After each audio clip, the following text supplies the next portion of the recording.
We're not always as familiar in this community, Christian University, about historical people in the Quran. So I was wondering if you could mention who is a woman in the Quran that you admire, whether it's Aisha or Fatima. Could you tell us a little bit about one person, or Mary, or Eve, or whoever? Could you tell us a little bit about one historical? Gosh, there's so many. Where do I start? For me, I think just off the top of my head, it would be Khadija, Prophet Muhammad's first wife. And actually, she was much older than him when he married her, and she was divorced. And it was his first wife. And the reason why she inspires me is because as a woman, as a Muslim woman, she empowers me in so many ways. At that time, she was a business owner. Prophet Muhammad actually worked for her.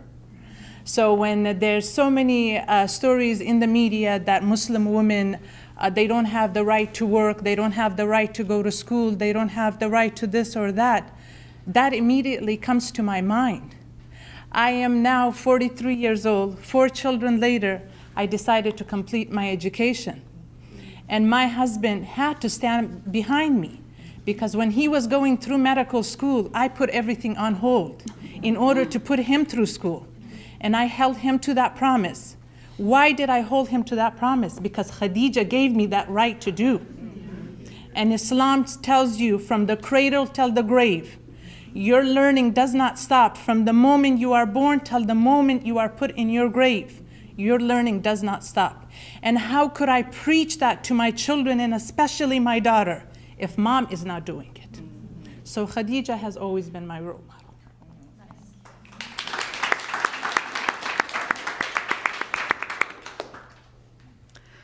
I would echo the same. That was beautiful. I would say Aisha is one of the very magnificent figure in Islamic history.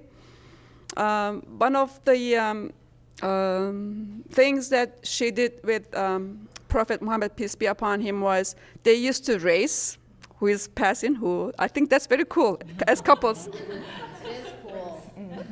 I always remember, whenever I see people running out there, I see, oh my God, I want to see Aisha, how she did. She was also brilliant. She was a brilliant girl.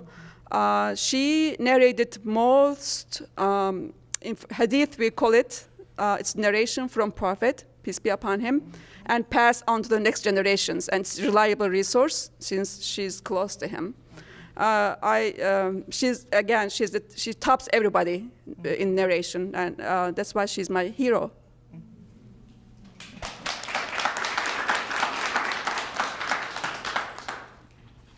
I'm going to second to that. Aisha, it's also one of my hero in the Quran, in Islamic history.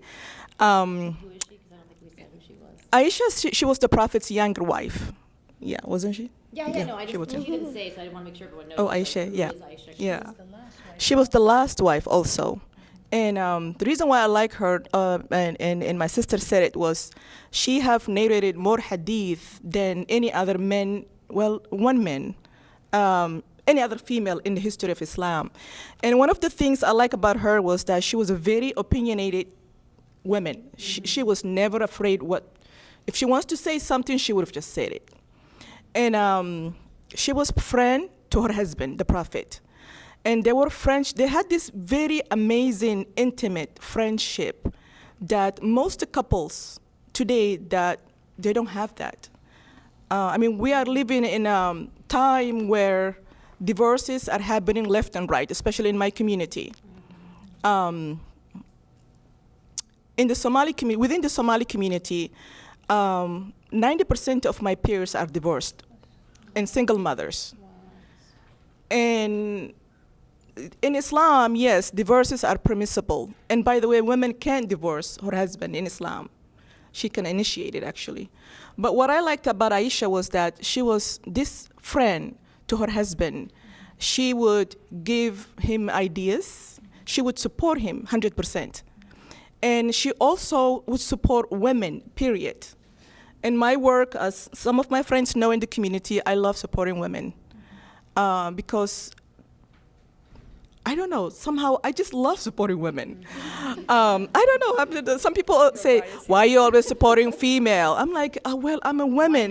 Why not? To your dad. I know, right? Yeah, I'm like, Power. exactly, sister power. I have 8 sisters, for God's sake. So that was one of the things. And my husband is revert, like Michaela. Did I say that right name? Michaela, yeah. Yeah. So him and I will sit together and study the history of Islam. And whenever we come across Aisha or biography, what she did or the time she did, I will mimic it.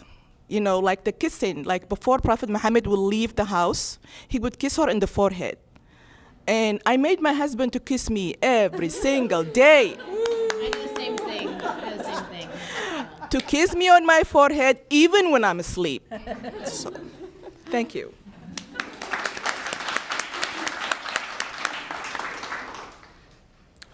All of those things. Yeah, right. Ditto. Thank you. No I'm kidding.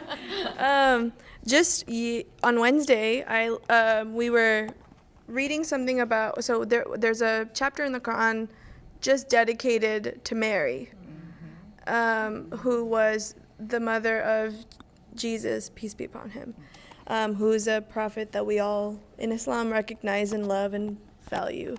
But more importantly, his mother.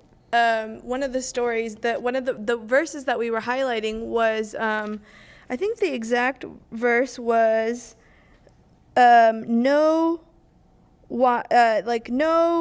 male, like something about men and women are not the same. And I was kind of confused on where this verse came from or in context basically. And what we learned was the reason, the story behind this verse was when the mother of Mary was pregnant with her, she was expecting a boy.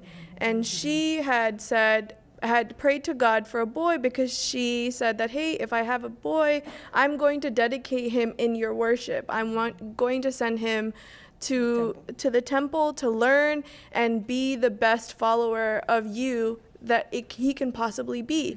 So when she found out that it was a girl, we found out, when Mary's mom found out when Mary was born,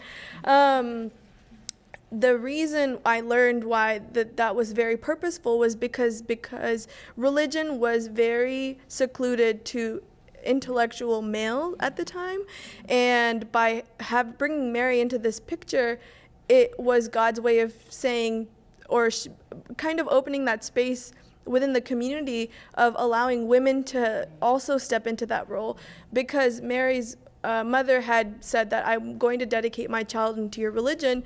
She kind of had no choice but to push Mary along the same path, and she was one of the first most educated scholars within her community. So that was something very cool that I learned on Wednesday, and now you have learned it too.